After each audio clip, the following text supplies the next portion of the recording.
காட்டில் மழைக்காலம். அது ஒரு அழகான காலை பொழுது. அந்த நேரத்துல மீனுக்குருவி ஒரு மாமரத்தோட கிளையில உட்கார்ந்து மாம்பழங்களை பறிச்சுக்கிட்டு இருந்துச்சு. அம்மா, எதுக்காகம்மா இவ்ளோ நிறைய மாம்பழங்களை பறிக்கிறீங்க? இன்னும் கொஞ்ச நாட்கள்ல மழைக்காலம் ஆரம்பிச்சிடுமா. மழைக்காலத்துல நமக்கு சாப்பாடு கிடைக்கிறது ரொம்ப கஷ்டம். அதனாலதான் கொஞ்சம் மழைக்காலத்துக்காகவும் சேமிச்சு வைக்கிறேன். சரிவா, நதியில இருந்து தண்ணீரை குடிச்சிட்டு நாம வீட்டுக்கு போலாம் அப்படின்னு பேசிக்கிட்டு சாராவும் மீனுக்குருவியும் நதிக்கரையை நோக்கி பறந்து போனாங்க. ரொம்பவும் தாகமா இருந்த ரெண்டு பறவைகளும் நதியில இருந்து தண்ணீர் குடிச்சுக்கிட்டு இருந்தாங்க. அந்த நேரத்துல திடீர்னு வானம் முழுவதையும் கருமேகங்கள் மூட ஆரம்பிச்சது. ஐயோ, என்ன இது? இவ்ளோ சீக்கிரமா மழைக்காலம் ஆரம்பிச்சிடுச்சா? சாரா, மழை வரும் மாதிரி இருக்கு. சீக்கிரம் வாமா, நம்ம வீட்டுக்கு போயிடலாம் அப்படின்னு சொன்ன மீனுக்குருவி சாராவை கூட்டிக்கிட்டு வேகமா தன்னோட வீட்டுக்கு பறந்து போச்சு. கொஞ்ச நேரத்திலேயே காட்டுல ரொம்ப ஜோரா மழை பெய்ய ஆரம்பிச்சிடுச்சு. குழந்தை சாராவும் தான் வீட்டோட ஜன்னல்ல உட்கார்ந்து மழைய ரசிச்சுக்கிட்டு இருந்தா. சாரா, எவ்வளவு நேரம் தான் மழையே பார்த்துக்கிட்டு இருப்ப? சீக்கிரம் வாமா, இந்த மாம்பழங்களை சாப்பிடு. அம்மா, எனக்கு இந்த மழை சமயத்துல இனிப்பா சூடா ஏதாச்சும் பண்ணி தரீங்களா? சரி சாரா, அம்மா கண்டிப்பா பண்ணி தரேன். உனக்கு இந்த மாம்பழங்களை வச்சு சூடா மாம்பழ கேக் செய்து தரவா? என்ன, மாம்பழ கேக்கா? ஐ ஜாலி. சரிம்மா, எனக்கு இப்பவே பண்ணி கொடுங்க. நான் புறா மாமாவோட கடையில இருந்து கோதுமை மாவை வாங்கிட்டு வரேன். நம்ம வீட்ல மாவு சுத்தமா தீர்ந்து போயிடுச்சு அப்படின்னு சொல்லிக்கிட்டு மீனுக்குருவி புறாவோட கடையை நோக்கி பறந்து போச்சு. புறான, எனக்கு ஒரு பாக்கெட் கோதுமை மாவு கொடுங்க. மீனு, இந்த மழை நேரத்துல சூடா பலகாரம் எதுவும் செய்ய போறியா? ஆமா புறான, சாராவுக்காக மாம்பழங்களை வச்சு கேக் செய்யலான்னு இருக்கேன். என்ன, மாம்பழங்களை வச்சு கேக்கா? மீனு, இது ரொம்ப புதுசா இருக்கு.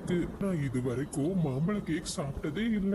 சரி புறான, நான் மாம்பழ கேக் செய்ததுமே உங்களுக்காகவும் கொஞ்சம் எடுத்துட்டு வரேன். புறா மீனுக்குருவி கிட்ட இருந்து காசை வாங்கிட்டு கோதுமை மாவை கொடுத்துச்சு. மீனுக்குருவியும் அந்த மாவை எடுத்துக்கிட்டு தன்னோட வீட்டை நோக்கி பறந்து போச்சு. இது எல்லாத்தையும் மழைக்காக மரக்கிளையில ஒதுங்கி இருந்த காலுக்காகவும் பார்த்துக்கிட்டு இருந்துச்சு. என்ன, சூடான மாம்பழ கேக்கா? மீனுக்குருவி எது செஞ்சாலும் அதனோட ருசி அற்புதமா இருக்கும். இன்னைக்கு கேக் வேற செய்ய போகுதா? இந்த மழை காலத்துல எனக்கு விருந்துதான் அப்படின்னு சொல்லிக்கிட்டு காலுக்காகவும் அங்கிருந்து பறந்து போச்சு. காலு, மழை ஆரம்பிச்சு எவ்வளவு நேரம் ஆச்சு? இதான் வீட்டுக்கு வர நேரமா? ஆமா, இவ்வளவு நேரமா எங்க போயிருந்தீங்க? ராணி, நான் வீட்டுக்கு தான் வந்துட்டு இருந்தேன். திடீர்னு மழை பெஞ்சிடுச்சு. புறாவோட கடையோட பக்கத்துல கொஞ்ச நேரம் நின்னுக்கிட்டு இருந்தேன். மீனுக்குருவி புறாவோட கடைக்கு வந்து கோதுமை மாவை வாங்கிட்டு போச்சு. அது சுட சுட மாம்பழ கேக் தயார் பண்ண போகுதான். அந்த குருவி கேக்க செய்யட்டும், ஆனா அதை சாப்பிட போறது நாம தான் அப்படின்னு சொல்லிக்கிட்டு ரெண்டு காகங்களும் சிரிக்க ஆரம்பிச்சாங்க. அதே நேரத்துல வீட்டுக்கு வந்த மீனுக்குருவி வேகமா மாம்பழ கேக் செய்யற வேலைய ஆரம்பிச்சது. அம்மா, மாம்பழமே ரொம்ப ருசியா இருக்கும். அதுல கேக் பண்ணா இன்னும் ருசியா இருக்கும். சரிதானே? ஆமா சாரா, இதுல கோதுமை மாவு, மாம்பழச்சாறு, சர்க்கரை, பால் எல்லாத்தையும் கலந்து மிதமான சூடுல ஒரு அரை மணி நேரம் வச்சா போதும். சூப்பரா கேக் தயாராகிடும் அப்படின்னு பேசிக்கிட்டு மீனுக்குருவி கேக்க தயார் செஞ்சுக்கிட்டு இருந்துச்சு. கொஞ்ச நேரத்திலேயே மீனுவோட மாம்பழ கேக் ரொம்பவும் அருமையான மனத்துல தயாராகிடுச்சு. சரா, கேக் ரொம்ப சூடா இருக்குமா, கொஞ்ச நேரம் ஆறட்டும். நான் இதுல கொஞ்சம் கேக்க எடுத்துட்டு போய் புறா மாமா கிட்ட கொடுத்துட்டு வரேன். அம்மா வந்ததும் ரெண்டு பேரும் சாப்பிடலாம். சரியா? சரிம்மா, போயிட்டு சீக்கிரம் வாங்க. மீனுக்குருவியும் அதுல கொஞ்சம் கேக்க எடுத்துக்கிட்டு புறாவோட கடையை நோக்கி பறந்து போச்சு. அதே நேரத்துல காலுவும் ராணியும் தூரமா உட்கார்ந்தபடியே மீனுவோட வீட்டையே பார்த்துக்கிட்டு இருந்தாங்க. இதுதான் சரியான நேரம். நான் ஏதாச்சும் சொல்லி அந்த குட்டி பிசாசு சாராவை திசை திருப்பிடுறேன். நீங்க அந்த நேரத்துல மெதுவா கேக்க எடுத்துட்டு வந்துடுங்க. சரி ராணி, நாம அப்படியே செய்யலாம் அப்படின்னு பேசிக்கிட்டு ரெண்டு காகங்களும் மீனுவோட வீட்டுக்கு பறந்து போனாங்க. மீனு, மீனு, வீட்ல இருக்கியா? கொஞ்சம் வெளியே வா. என்ன ராணி ஆண்டி, எங்க அம்மா புறா மாமாவோட கடைக்கு போயிருக்காங்க. சாரா, நம்ம காட்டுல இன்னும் 10 நாளுக்கு ரொம்ப கடுமையான மழை பெய்ய போகுதான். அதனால எல்லாரையும் ரொம்ப எச்சரிக்கையா இருக்கணும்னு மழைக்குருவி சொல்லிட்டு போச்சு. இத மறக்காம உங்க அம்மா கிட்ட சொல்லிடு. சரி ஆண்டி, நான் கண்டிப்பா சொல்லிடுறேன். அப்படின்னு சாராவும் ராணிக்காகவும் பேசிக்கிட்டு இருந்த நேரம் காலுக்காகவும் மெதுவா மீனுவோட வீட்டுக்குள்ள போய் அந்த கேக்கை எடுத்துக்கிட்டு அங்கிருந்து பறந்து போயிடுச்சு. புராண, இந்தாங்க, நான் மாம்பழ கேக்க தயார் செஞ்சுட்டேன். ரொம்ப நன்றி மீனு. லூசி இன்னும் கொஞ்ச நேரத்துல வந்துடுவா. நான் அவ கூட சேர்ந்து இந்த மாம்பழ கேக்க சாப்பிடுறேன். சரி, நான் என்னோட வீட்டுக்கு கிளம்புறேன் அப்படின்னு சொல்லிக்கிட்டு மீனுக்குருவி தன்னோட வீட்டுக்கு வந்துச்சு. லூசி, இங்க பாத்தியா? மீனு நமக்காக சூடா மேங்கோ கேக் செய்து கொண்டு வந்திருக்கா. என்னங்க, மீனுவோட வீட்ல ஏதாச்சும் விசேஷமா? இல்ல லூசி, அவ நம்ம கடைக்கு கோதுமை மாவு வாங்க வந்திருந்தா. அந்த நேரம் விஷயத்த சொன்னா. நான் கொஞ்சம் கேக் கேட்டேன், அதான் கொண்டு வந்து கொடுத்துட்டு போறா. என்ன சொல்றீங்க? கோதுமை மாவா? ஐயோ, இது கெட்டு போன மாவு. அதனால தான் அதை தனியா எடுத்து வச்சிருந்தேன். சீக்கிரம் அந்த குருவி கிட்ட போய் இதை சாப்பிட வேண்டாம்னு சொல்லுங்க. அட கடவுளே, நான் இப்பவே போறேன் லூசி. அப்படின்னு சொன்ன புறா வேகமா மீனுவோட வீட்டை நோக்கி பறந்து போச்சு. மீனு, மீனு, ஒரு நிமிஷம் நில்லு. உன்கிட்ட முக்கியமான விஷயம் சொல்லணும். என்ன புராண, என்ன விஷயம்? மீனு, அந்த மேங்கோ கேக்க சாப்பிடாத. நான் உனக்கு கொடுத்த கோதுமை மாவு கெட்டு போனது. என்ன மன்னிச்சிடு மீனு. ஒருவேளை சாரா அந்த கேக்க சாப்பிட்டுப்பாளா? நான் இப்பவே வீட்டுக்கு போயாகணும் அப்படின்னு பேசிக்கிட்டு ரெண்டு பறவைகளும் மீனுவோட வீட்டை நோக்கி பறக்க ஆரம்பிச்சாங்க. சாரா, என்னாச்சுமா? எதுக்காக அழுதுகிட்டு இருக்க? நீ அந்த கேக்க சாப்பிட்டியா? இல்லம்மா, அந்த கேக்க சாப்பிடல. யாரோ நம்ம வீட்ல இருந்த அந்த கேக்க திருடிட்டு போயிட்டாங்க. சாரா, யாராச்சும் நம்ம வீட்டுக்கு வந்தாங்களா? ஆமாம்மா, ராணி ஆண்டி தான் நம்ம வீட்டுக்கு வந்தாங்க. ஆனா அவங்க நம்ம வீட்டுக்குள்ள வரல. மீனு, காலுதான் இந்த வேலையை பார்த்திருப்பான்னு நினைக்கிறேன். ஆமா புராண, அவங்க அந்த கேக்க சாப்பிடுறதுக்கு முன்னாடி நாம அவங்கள எப்படியாச்சும் நிறுத்தி ஆகணும் அப்படின்னு சொன்ன பறவைகள் காகங்களோட வீட்டை நோக்கி பறந்து போனாங்க. ஆஹா, கேக்கு எவ்வளவு அழகா இருக்கு. காலு, இதனோட ருசியும் ரொம்ப அற்புதமா இருக்கும்னு நினைக்கிறேன். காலு, ராணி, ஒரு முக்கியமான விஷயம். உங்க வீட்டோட கதவை திறங்க. ஐயோ காலு, அந்த குருவிங்க வந்துட்டாங்க. சீக்கிரம் இந்த கேக்க சாப்பிட்டுருவோம். கேக்கு இருந்தாதானே அவங்க நாம திருடினதை கண்டுபிடிப்பாங்க. அப்படின்னு பேசிக்கிட்டு ரெண்டு காகங்களும் வேக வேகமா அந்த மாம்பழ கேக்க சாப்பிட்டு முடிச்சாங்க. என்ன புறா, இந்த மழையில என் வீட்டோட கதவை தட்டுற? உனக்கு என்ன வேணும்? ராணி, நீங்க மாம்பழ கேக்க சாப்பிடல. மாம்பழ கேக்கா? நாங்க எந்த கேக்கையும் சாப்பிடல. ராணியக்கா, அந்த கேக்ல செய்த மாவு கெட்டு போயிருந்துச்சு. அதை சாப்பிட்டா வயிறு ரொம்ப வலிக்க ஆரம்பிச்சிடும். ஐயோ ராணி, எனக்கு வயிற்று வலி தாங்க முடியல.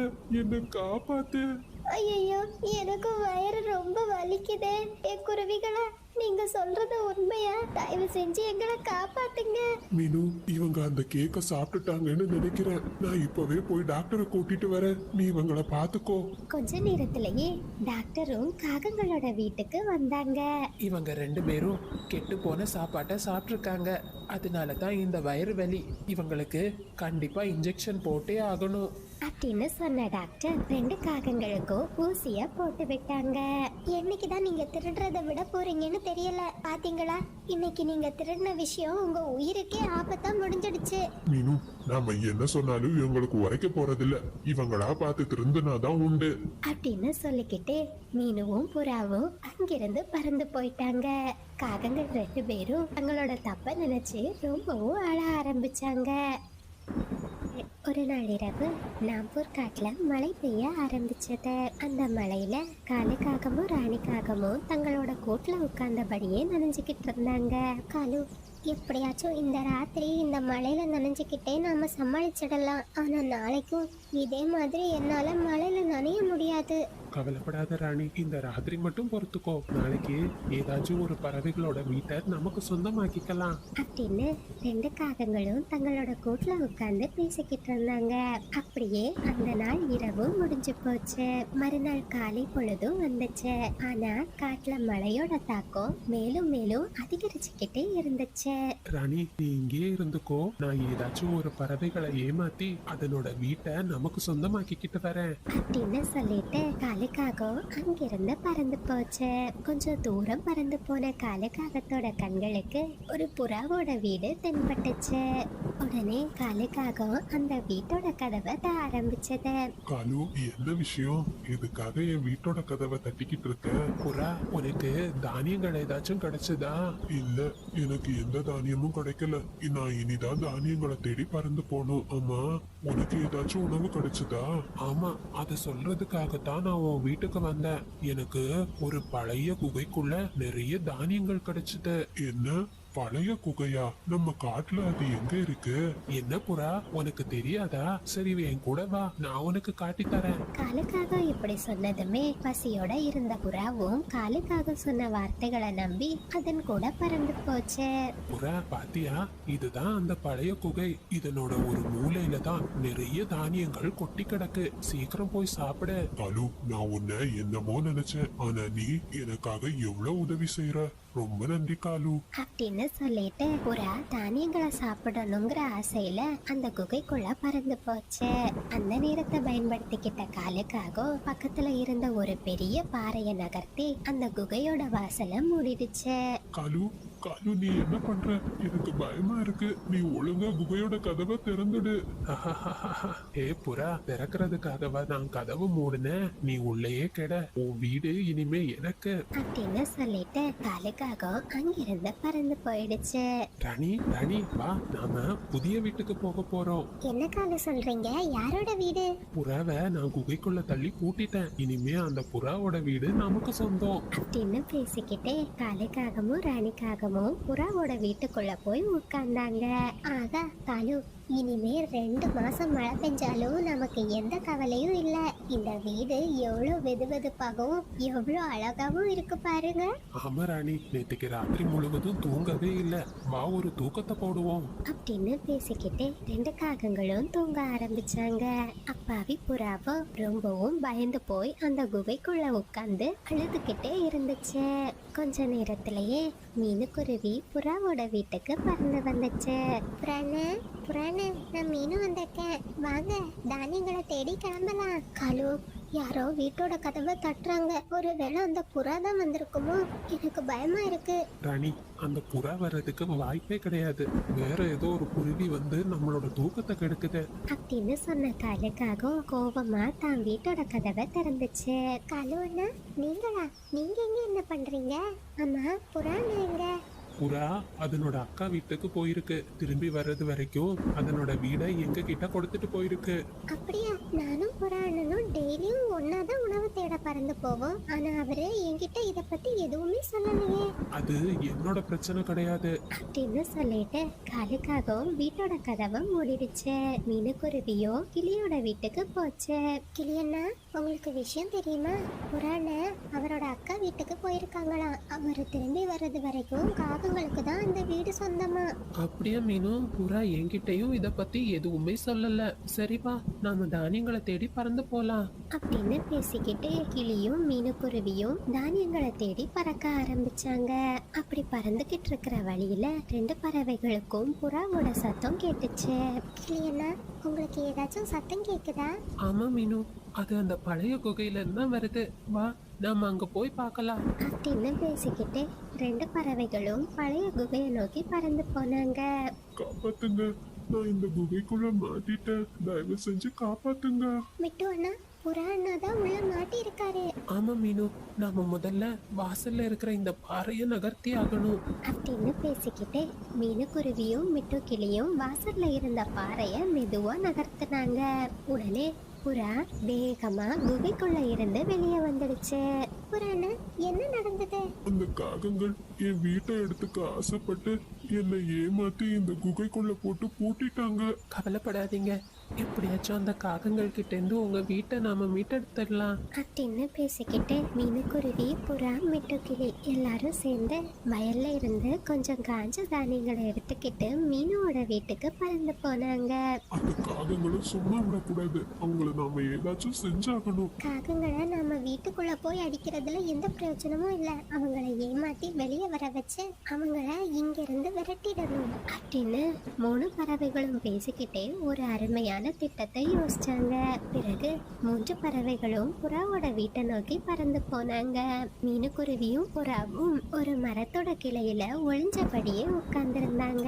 மிட்டு கிளியும் வீட்டு முன்னாடி போய் இப்படி கத்த ஆரம்பிச்சது. சமோசா சமோசா, ஃப்ரீயான சமோசா யாருக்கு வேணும், சீக்கிரம் வந்து வாங்கிக்கோங்க. காலு காலு சத்தம் கேக்குதா? மழையில ஃப்ரீயா சமோசா தராங்களாம். என்ன ஃப்ரீயான சமோசாவா? அப்படின்னு சொல்லிக்கிட்டே சமோசா சாப்பிடணுங்கிற ஆசையில 2 காகங்களும் வீட்டோட கதவை திறந்து வெளியே வந்தாங்க.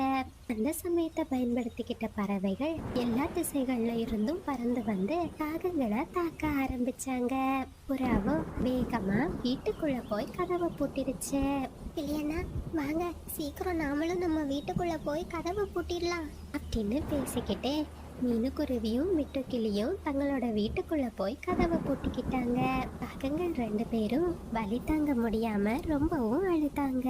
காலு உங்க திட்டம் இப்படி பாழா போயிடுச்சே, இப்போ என்ன செய்யறது?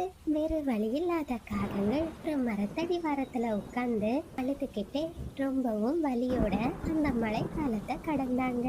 நண்பர்களே, இந்த கதையிலிருந்து நாம என்ன தெரிஞ்சுக்கலாம்னா, யார் பிறருக்கு தீங்கு செய்யறாங்களோ இறுதியில அந்த தீங்கு அவர்களுக்கே திரும்பும்.